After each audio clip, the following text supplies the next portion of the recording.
ቴዲ አፍሮ እየደገፈ ያለው ቅኝ ግዛት መሆኑ ሊታወቅ ይገባል። ለዛ ነው እያነወር ነው ያለ ነው። ስለ አፍሪካ ነጻነት ሲዘፍን ኖሯል አይደል? ልጁ በተለያየ ጊዜ እንትን ሲያደርግ ኖሯል። ፕሮፓጋንዳ ይችላል። ስለ ፍቅር ስለምን ሲያወራ ይኖራል። እስራኤል ግን የእንግሊዝ ቅኝ ግዛት ፕሮጀክት መሆኑ ይታወቃል። ከሁለተኛ ዓለም ጦርነት በኋላ ደግሞ በዋነኝነት በ60ዎቹ በምን አሜሪካ ተቀብላ ያንን ፕሮጀክት ወሰደችው። አሁንም ድረስ ያ ፕሮጀክት እንዲቀጥል ተደርጓል። የጀመረው በምንድነው? በ1917 የባልፎር ዲክላሬሽን የማስፈር እቅድ ተብሎ ኦቶማኖች ከቦታው ከወጡ በኋላ እስራኤላውያን እየመጡ እንዲሰፍሩ በመርከብ በምን እየተጫኑ ከተለያየ ቦታ እስራኤላውያን ሲባል እስራኤላውያን ለማለት አይደለም። በነገራችን ላይ አውሮፓውያን ናቸው። የተለያዩ አውሮፓውያን ከራሻም ከምንም ከአውሮፓ ከአሜሪካም ጭምር እየመጡ እንዲሰፍሩ የተደረገበት ነው። በኋላ በሽብር ሲያስጨንቋቸው እንግሊዛውያን ራሱ ቅኝ ግዛቱን ለቀውላቸው ወጡ። ኒሃጋና ምናምን የተባሉት የሽብር ድርጅቶች እንግሊዛውያን የቅኝ ግዛቱን ቦታዎች ፕሮቴክተሬት ነው እነሱ የሚሉት የነዛውን የፕሮቴክተሬት ሰዎች በመግደልም ጭምር ይታወቁ ነበር። ከፍተኛ ኃይለኛ በጣም ሽብርተኞች ናቸው። አሜሪካ ተረክባት ቀጠለች ማለት ነው።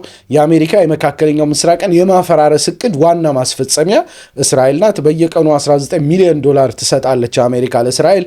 ኔታንያሁና የሎቢ ድርጅቶቹም ከሁሉም ጦርነቶች ጀርባ መካከለኛው ምስራቅ ላይ ባለፉት 25 ዓመታት ለተነሱት ጦርነቶች በሙሉ የኔታንያሁና የእስራኤል የሎቢ ድርጅቶች ሚና ከፍተኛ ነበር። አሜሪካ ይህንን ጦርነት እንድትፈጽም በማነሳሳት ማለት ነው።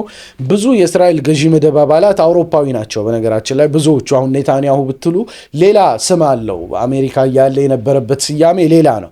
አሁን ሌሎቹም ብዙዎቹ አውሮፓ ላይ ራሻ ላይ ምን ላይ ሲኖሩ የነበሩበት ስያሜ ሌላ ነው። ከፈረንሳይም ከምንም ፍልስጤም ምድርም ላይ የነበሩ አይደሉም። ለረጅም ጊዜ በተለያዩ ሀገራት ሲኖሩ የነበሩ ፈረንጆች ናቸው። ነጭ ቅኝ ገዢ ነጮች ናቸው። ሁለት ስም ነው ያላቸው። ብዙዎቹ ጎልማሶቹ የአውሮፓ ቋንቋ ተናጋሪዎች ናቸው። አውሮፓ ቋንቋ ነበር የሚናገሩት። እንደውም በሂብሩ ቋንቋ ምናምን ብዙዎቹ አይችሉም ነበር። ገና እየተለማመዱ የነበሩበት ነበር። የዲኤንኤ ቴስትም የማይወዱት ለዛ ነው። ደማቸው ዲኤንኤ ሲፈተሽ ምንም የአውሮፓ የአሜሪካ ምናምን ደም ነው እንጂ የሚገኘው የፍልስጤም ጋር የሚያያይዛቸው ደም አያገኙም። ለዛም ነው እንደውም አይወዱም። ዲኤንኤ ቴስቶችም እንደውም ክልክል ናቸው ይላሉ። አንዳንድ ጊዜ እንደዛ አይነት ነገሮችን እናነባለን። ትክክለኛ የአይሁድ ደም ወይም ሴሜቲክ ስላልሆኑ ማለት ነው። ትክክለኛ ሴሜቲክ የሚባሉት ራሳቸው ፍልስጤማውያኑ ናቸው። ከኤምባሲው ተስማምቶ ለነጻነት ቀን ለማቶስቶስ ሲሄድ ቴዲ አፍሮ ለቅኝ ግዛቱ እውቅና እየሰጠ ነው ማለት ነው። ስንት ብር ቢከፍሉት ነው እንዲህ ራሱን ተቃርኖ የወጣው? በምን ያክል ገንዘብ ነው ራሱን የፖሸረው? ማወቅ እፈልጋለሁ። ስለ ነጻነት የዘፈነ ሰው እንዴት የእስራኤልን የቅኝ ግዛት ለመደገፍ ይሄዳል? ከሄደስ እንዴት ፍቅር እንጋራ በሚል መፈክር እንዲህ አይነቱን የደም አጠባ ድግስ ሊካፈል ይሄዳል? በጣም ያሳፍራል። የምን አባቱ ፍቅር ነው እስራኤል ያለው? እስቲ ቴዲ አፍሮ ንገረን።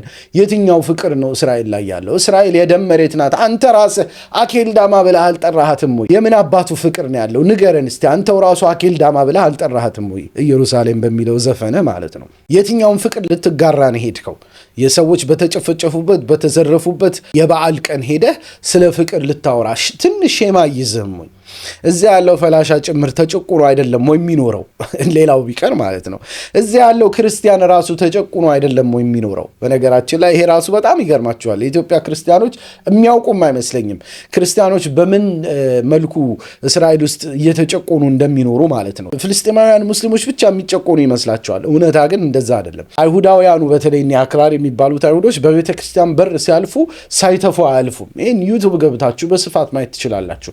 ቤተ ክርስቲያን በር ላይ መተፋት አለበት ብለው ስለሚያምኑ ማለት ነው። በጣም አስቀያሚ ጭቆና ውስጥ ነው የሚኖሩት። እንደውም የፌስቡክ ወዳጄ ሪያድ አብዱል ጀባር በቅርቡ በዚህ ዙሪያ ዶኩመንተሪ እየሰራ መሆኑን ነግሮናል። በጉጉት እንጠብቃለን። በዚህ ዙሪያ ብዙ የምናያቸው ነገሮች ይኖራሉ ማለት ነው።